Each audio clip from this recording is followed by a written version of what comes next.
Happy New Year, everybody. It's Pastor Ryan coming to you on a Sunday after church. Had a great day of service. I hope you guys had the same experience, the same thing that we did this morning. We started off the new year for our church. The theme for 2019 is going to be transformation. And it's something that's really been working and dealing. I've been dealing with on the inside, and it has not just to do with me. It has to do with the larger body, my church, the church overall, this country and the world.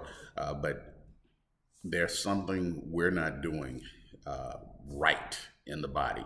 We're not doing church right, and we're, at least in my church, we're going to be doing this year, looking at all the things that we do in church, and all the things we do in our daily lives that are not edifying to our families, to our friends, to our co-workers. What we're going to be working on in 2019 is our worship, our walk, and our witness. What is lacking in our worship, and understanding what it truly means to worship God.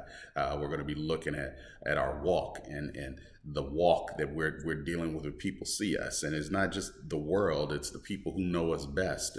When I preached my sermon this morning, it's not who you know, it's who knows you, because in Matthew chapter 7, Jesus is telling the disciples that at the end times, many are going to come saying, Lord, Lord, didn't we prophesy in your name? Didn't we cast out demons? Didn't we perform signs and wonders in your name? And Jesus responds to them, get away from me. I know you not, you workers of iniquity. And it becomes one of those things that we look at, this word that Jesus is telling to his disciples, that when he says he doesn't know these people, he's talking to church folk. He's talking to people, you and me, who go to church and believe in God. And because it's evident in what he's saying, that didn't we prophesy in your name? These are people who know Jesus. But the question is not always whether you know Jesus, is does Jesus know you?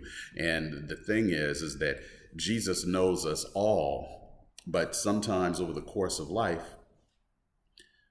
what Jesus created in us and what we were created to be, the end result is unrecognizable. He doesn't know us because we have moved so far out of his will and so far out of his way that he can't even recognize who we are. Oh yeah, we're still going to church and we're singing in the choirs, we're leading Bible studies. Some of us are pastoring churches. And Jesus says, I know you not, because our lives are not in line with his will. Our lives are not in line with his word. In Romans 12:2, Paul writes, be ye transformed by the renewing of your mind. To be transformed. That we have to take a total change in how we do things and think about things and renew ourselves, become better than what we think we are. Are we willing to take that step? I gave an example in the sermon this morning because my background is in the automotive industry. The J.D. Powers does a survey every year in the automotive industry to check for brand loyalty, how people feel about the particular brand. And I worked for Toyota, and Toyota takes these surveys very seriously, as well as GM, Ford, and Nissan, and everybody else. And what they're concerned with is not so much why you like the product. They want to know what you don't like about the product so that they can take and improve on the product. Do you, as an individual, check in with the people who know you best, to do your own survey to see what it is that they like about you and the things they'd like to see improved, so that you can then change yourself. You can transform who you are to be a better man, a better wife, a better husband, a better father, better mother, better co-worker, better sister, better brother, better cousin, better friend. Ultimately just a better Christian, because many of us, we have this cognitive dissonance that exists because we have our internal view of rules and morals, and then we have our external what we show to the world. And oftentimes the view we have for where standards and morals should be for the world is up here, but what we do is down here. And we have to close that gap, not bring this down, but raise ourselves up to this level. And it started making me think that maybe some of the issues that we have in life, the problems that we have, are a result of this gap. That maybe if we start raising our our external actions and our actual behaviors to what we believe is internal for how we hold the world accountable, maybe we'd start seeing the power of God move in our lives. I posted on Facebook recently, I don't want to see the church described in the worldly terms anymore. I don't want to hear that church was lit, church was turned up, if the club was lit and the club was turned up.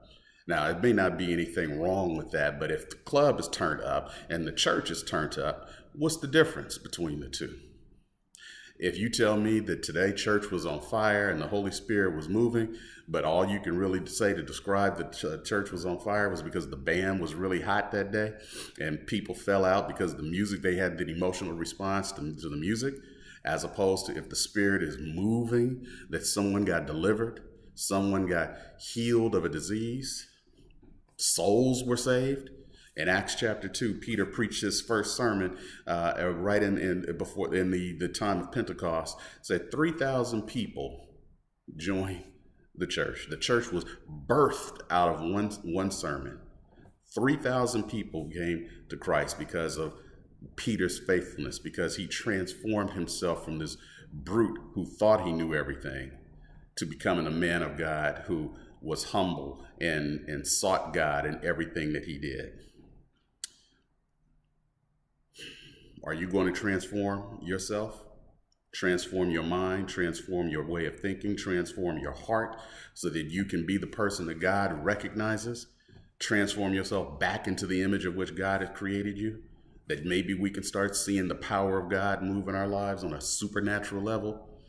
That's what I'm certainly striving for, and I hope you do too. Again, Happy New Year. This is Pastor Ron, always telling you I love you and there ain't nothing you can do about it.